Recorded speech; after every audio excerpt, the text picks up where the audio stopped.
evening and welcome back to Mystic Matters. We are the Greater Mystic Chamber of Commerce, and pinch hitting for Tricia Walsh. The president is Hannah Stewart. Manager of membership and operations. That's, all inclusive. I was just telling Emma, we're going to get to Emma here real soon, but I have a bigger title for Hannah Stewart all along, but I guess one of the best titles is friend. Thank you very much. Okay, and so Hannah, thank you so much. This is not a position that you haven't been in before. You've done a great job for us. Thank you, I appreciate that. Back again, I'm sure I'm going to see you the rest of the year and probably filling in for next year too. Absolutely. So what's going on at the Chamber? We have a lot going on. After a very busy summer with the Mystic Outdoor Art Festival, which was very successful, we have the Groton Fall Festival coming up on October 11th. That's a Saturday at Pequannock Plains Park in Groton. So that's a very family, fun-filled day, so everyone should go and check it out. Well, Hannah, I always talk about that, the Groton Fall Festival, because that event never fails, okay, in weather. Oh yeah, absolutely. Never fails in weather. I'm telling you. Oh, well, you heard it. Listen, don't you go blaming Susette Tibus, but it never fails in the weather. It happens to be, and Tricia Walsh always says this. She said that's the reason why I got married on that weekend. Smart. But a shout out to Tricia Cunningham too, who sat in this position for such a long time. So we have a wonderful friend of the Chamber. We do. A wonderful friend of the community, and I want to introduce her now. So Emma Pelzier-Ray, right? Welcome back from Safe Futures. Glad to be here.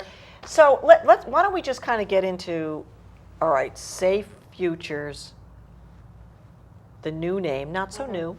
Yeah. And how is that transitioned? How is that done? 2 years ago, September, so exactly 2 years ago, we changed our name from Women's Center of Southeastern Connecticut after close to 35 years.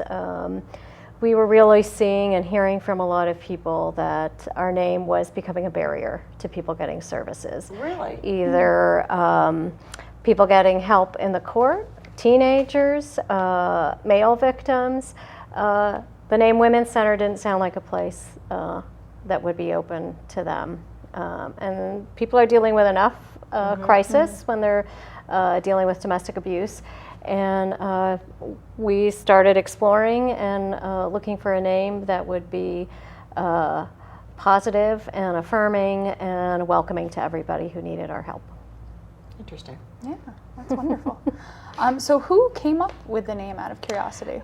We worked with an agency out of Providence and New London called 9 and they really took us through the whole process. But one of our volunteers ultimately came up with the name after brainstorming it. You usually get that from within. Yeah. You mentioned something, and we're going to kind of get to some of the questions here, but across the board, what was very interesting, Hannah, is that Emma had said male domestic violence. Emma, we always think of children and women. Do you see a lot of men coming through? Well, women are the majority of victims in domestic abuse, but our services we've seen, as part of the name change, we went back and looked, more than a decade back, and we had gone from 9% males receiving direct services to 26% in that time. Now, males receiving services includes male children of women coming in, as well as adult males. Okay.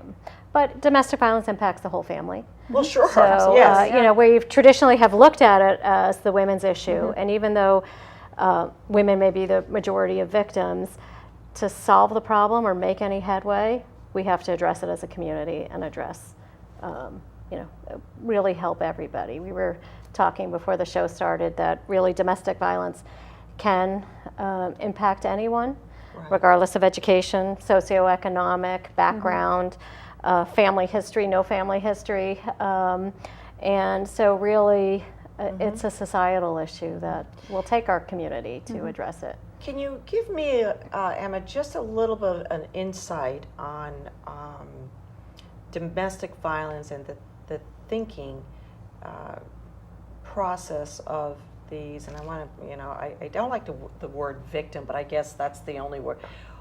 what are they thinking? I mean, for all of us that really don't and could possibly never understand that, be compassionate towards it, but not understand it. Yeah. What are they thinking? I mean, why can't they just walk out and break it? And that's what most people struggle with when they look at this issue. But domestic Especially violence is not about someone that has got a great job or education. Yeah, it's not about the batterer is not somebody who can't control their anger or who is volatile. The actual definition of domestic violence is a coercive pattern of power and control of one person over another.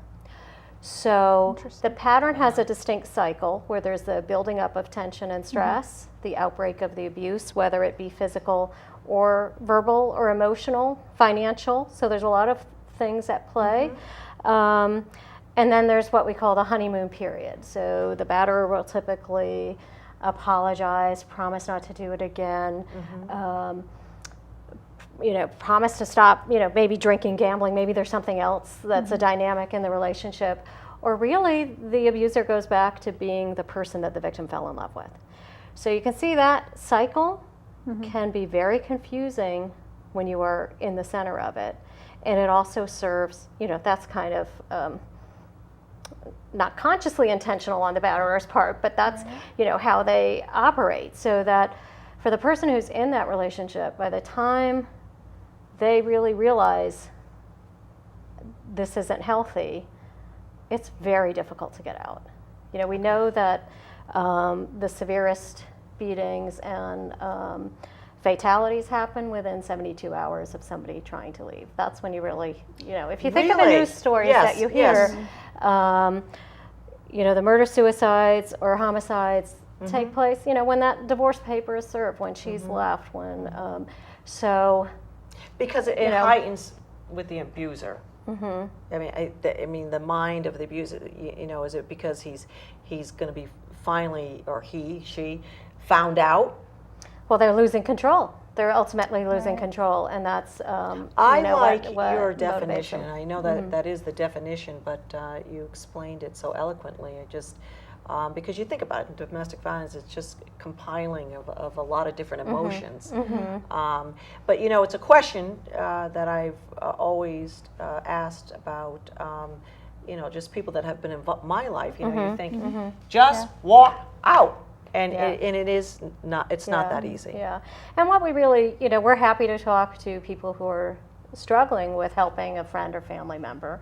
And really, the best thing, the best how do you thing, help the person that's right? Because it is hard, and frustrating. Often our first reaction is to say, "Well, just go." I don't, people get frustrated because they offer help, and it's very difficult for that person to leave and leave safely. So. You have to listen, believe what she tells you. There are things that we just can't imagine happen. And don't judge, is really what we say. And know your resources, know our hotline number, know where help is here or, wherever the person may be, so that, just reinforcing that they're not alone and there is help. Then when they are ready and feel safe to reach out to somebody, they'll know what to do. Because often, our state did a big study on the domestic violence fatalities a few years back and found that of the people that were murdered, less than 2% knew that there were any services available. Less than 2%? So none of them had reached out for services. So, and that may because the batterer is so controlling that they don't have a way that they can make a phone call or go to a counseling session. But really, a key to helping somebody be safe and leave is just knowing that there's support services out there. Right. So what are some of the services that Safe Futures provides? Well, we have our 24-hour hotline, and I also want to stress too and that's that right there on the screen, right? And our website's there too. People can get information on our website. Even if they're questioning, is my relationship abusive? Is this healthy? How far, Right. there's some good resources on our website that can help somebody sort that out. Because sometimes if there isn't physical violence, people may not really recognize just how involved they are in the situation. And the hotline, too, I like to let people know, if you call the hotline, it doesn't mean we're going to come and get you somewhere safe. Right. It really is. Is it more of talking through? Somebody to talk to, just to listen to you, help you sort out what's really going on. We have, our hotline workers can meet somebody in the emergency room if there's been a rape or physical injuries. They can provide resources. So if somebody's struggling with not having financial resources because of the abuse, or where to get, where the support groups are, or whatever somebody may be ready to tackle. Or, in the case that somebody does need safe shelter, they will get them there too. And these people are trained? Yes. Okay, Yeah. it's a training program through what, the state or your We organization? we have a state umbrella organization Okay. who kind of sets the standards, but we do training for our own employees. We have a 40-hour training process. Just to recap back to the domestic violence in itself, the people that are trying to help, whether it's the family, a friend, or whatever, what's the rate of, I guess, just people not wanting to help anymore? I mean, that they've stopped, that they just are so frustrated that you're on your own. Well, for us, we're there. If somebody comes to us, we are there for them. Right, but sometimes but the families, they just say, hey, you're on your own. I mean, it varies, and that's Okay. That pattern of power and control. That's part of what the batterer wants. The batterer will, I see. getting power and control. Often, you will find the victim has been separated from their family. They have either been Interesting. moved to be isolated. We're here in a military Wow. community. Think about, there's a lot of families.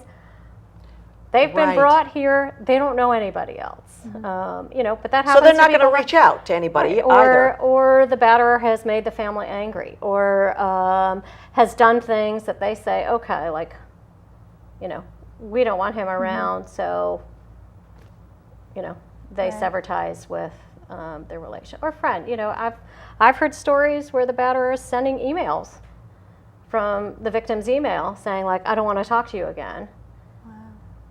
And I mean, Yeah. as we say, the batterer has Right. all kinds of time to think of these things or to plan, and they're throwing somebody else for, the victim's just trying to keep Right. up and paddle and maintain what they can. Okay. Yeah. Wow.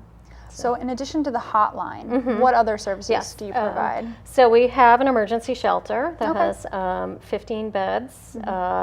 We've been at over 100% capacity for over the last 4 years, so there's a great need for that. We have transitional living. We have 9 apartments that are for people who are out of immediate crisis but still need a little more time to get back on their feet and build a good foundation for being successful moving forward. We have support groups. We have walk-in counseling and advocacy services. We have staff that works within the Norwich and New London courthouses to walk people through the process there and provide the support and really look out for the interests of the victim. Making sure if a restraining order is going to make a difference, that those pieces are put into place, all those kind of things. We also have an advocate who works with the Norwich Police Department. We work with all our local police departments with a new program that's about 2 years old too, where there's a team response to really severe domestic calls. And then, in addition to all that, we also do violence prevention and education in the schools because That's where it's really Yeah. starts. Yeah. That's great. in order to change, Right. people have to start their lives on the right foot. And if a student has a family cycle of violence, this program really gives them tools to recognize healthy relationships and different ways of behaving and reacting if they don't have that in their home, but also for everybody. You have all the dynamics between kids in school together, just really teaching kids. Ours is a 8 to 15 week curriculum-based program, so it's really hands-on where kids learn skills like empathy and intervening and all kinds of ways to really recognize their own emotions, how to handle their own emotions nonviolently, but also how to recognize what's going on around them and what's healthy, unhealthy, and how can you respond.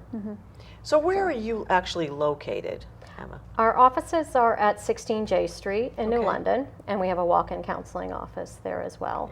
And we have a walk-in counseling now at Bacchus Hospital within the Center for Mental Health. We're open there on Mondays and Fridays with the help of Bacchus. And I've known you a long time, but you are very passionate in what you do for Safe Futures. How did you get involved, and how long have you been with Safe Futures? I've been with Safe Futures almost 6 years now, but my background's actually in the arts and culture. And It's kind of like this, what did you go to school for? But I went to school for this, but I do this, you know? Well, I was working for a theater company in New York that did theater for social change, and when I was hired to help produce an event to premiere a play on domestic violence. And, and then eventually. Yeah, and then I was running the company for a number of years, and we grew that play to be touring around the country during Domestic Violence Awareness Month. I also produced 2 programs on dating violence and date rape, and we did a lot of conflict resolution programs there too. So it was the programs where we really, I remembered an instant when we had gone out and we had been touring this play on dating violence. And we had to get up really early, like 5 o'clock, leave New York, go perform in New Jersey, and get back to New York. And the people doing the program wanted 5 students over the whole tour of 15 shows or something to get help. And the first day we went out, by the time I got back to my desk, I had a call from the guidance counselor saying 5 girls got help that day. And I just really remembered that as like, That's profound. I needed to be doing something like that again. That was a calling. Yeah. Wow. So, yeah.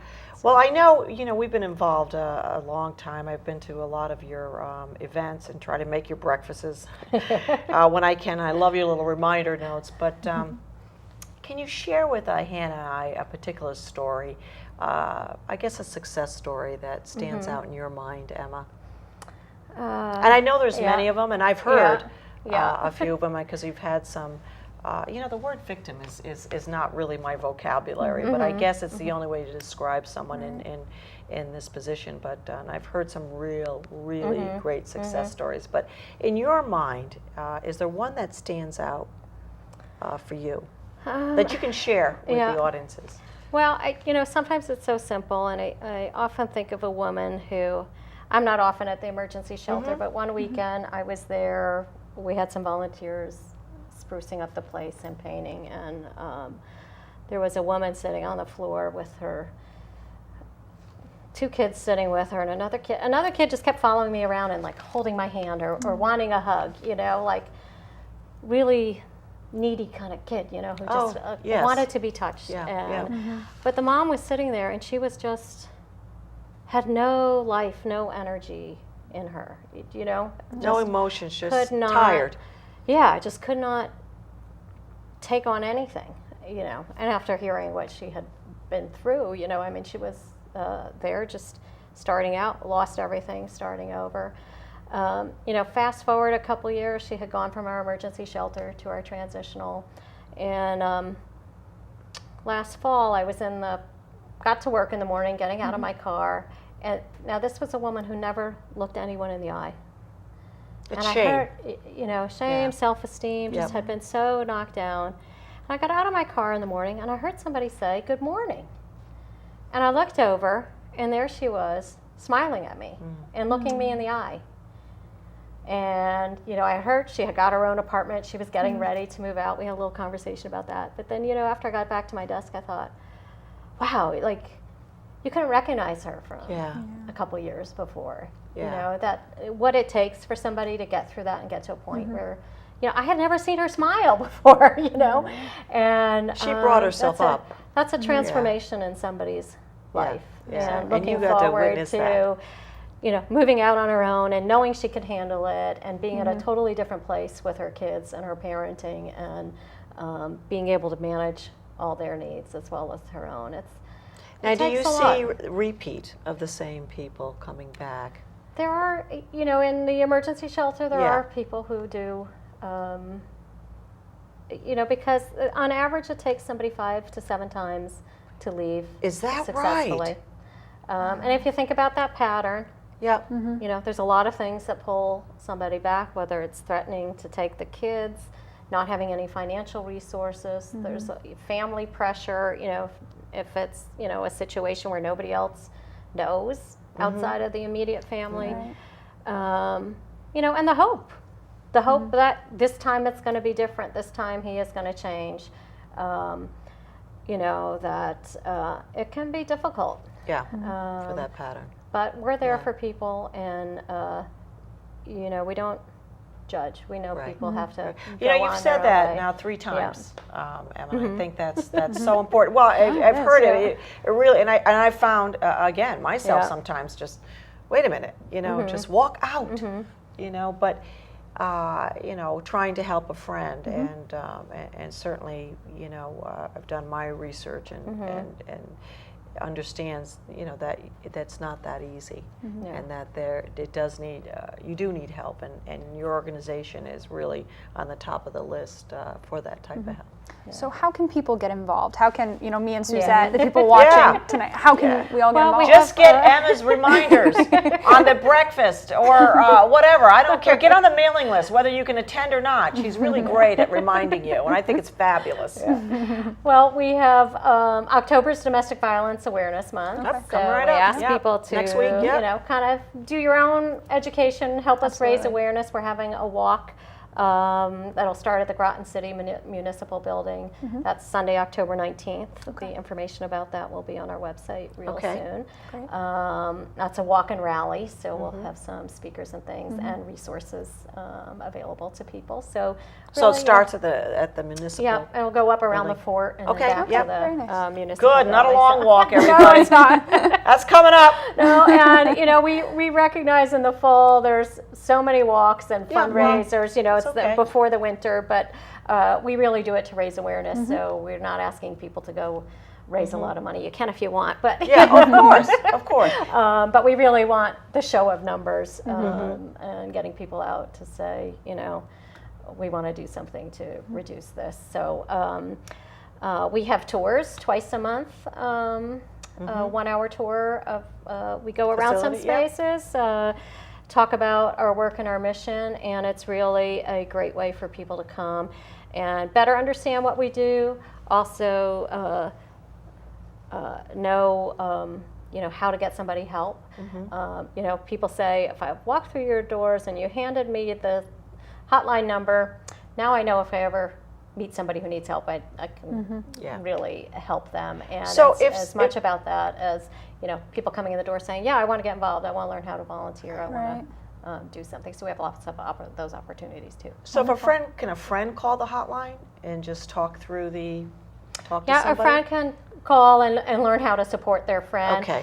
We, going back to not judging somebody, Yeah. but if the I think victim that's is so being important. told all the time what to do and that they're no good at anything and they can't make up their mind and they can't do this and they can't do that. So a friend can't call and make an appointment Right. for somebody. Oh, right, yes, right. So we but kind of like let's clarify that. we yeah. reinforce that. Yeah. We want to support the victim in making decisions for herself because she's not able to do that most of the time. Right. So that's Because part of sometimes starting the journey. dependency sometimes switches. You know what I mean? If you're depending on this friend to make all the decisions for you. You don't Right. want to get them Or out. it can and turn doing into just a different person telling you what to do. Exactly. So I guess that's what I wanted. Right. We're all on the same page Yeah. here. But Emma, just quickly, we only have a few minutes. What are the stats in the state of Connecticut? I mean, do you have any stats for us as far as how many victims are out there that have come through? Well, I'll tell you for our agency, which Okay. serves New London County, all of southeastern Connecticut, we see between 5,000 and 6,000 individuals for A year? free confidential direct services a year. So That and to me is an amazing number. Yeah. for this area, it's For this that's pretty area, shocking to southeastern people. Connecticut, Yeah. for this area here. Yeah. Wow, I So, didn't realize yeah, that. And we've had the last couple of years, our numbers are up. We have close to 170 people living in our emergency shelter. That's women and children during the course of a year. And this past year, we also had people in hotels for over 190 nights, in addition to people in the emergency shelter. So there is a great need. Yeah. Well, Emma, thank you so much. You know, keep sending out those emails and reminders. I'll get over there one day, but you know, everybody should sign up. The information certainly will be on the screen there too. And just really quick, how many people work in the office, and how many volunteers do you have? We have about 40 staff, that's including office and people scattered working with clients throughout the area. And volunteers, we have over 100. Over 100 Yeah, volunteers? great. Some people That's do an amazing a day number. here and there at an event. Others come and work on our hotline one day a week, work in our office one day a week. So we really need that kind of support too to make everything happen that we do. Well, Emma, thank you so much. Safe Yes, thank Futures. you. I hope you come back and visit us again. I love this show because there's so much information with Safe Futures, and we could probably do an hour show. But remember, October is Domestic Violence Awareness Month, and you have all the information on the screen. And certainly, Emma, I hope you come back and see us again. Would love to. I'd love to do another show. And Hannah, thank you so much. Thank you. And I'll see you next week again because you're still pinch hitting for I am. Tricia Walsh. We are Mystic Matters, the Greater Mystic Chamber of Commerce. Good evening.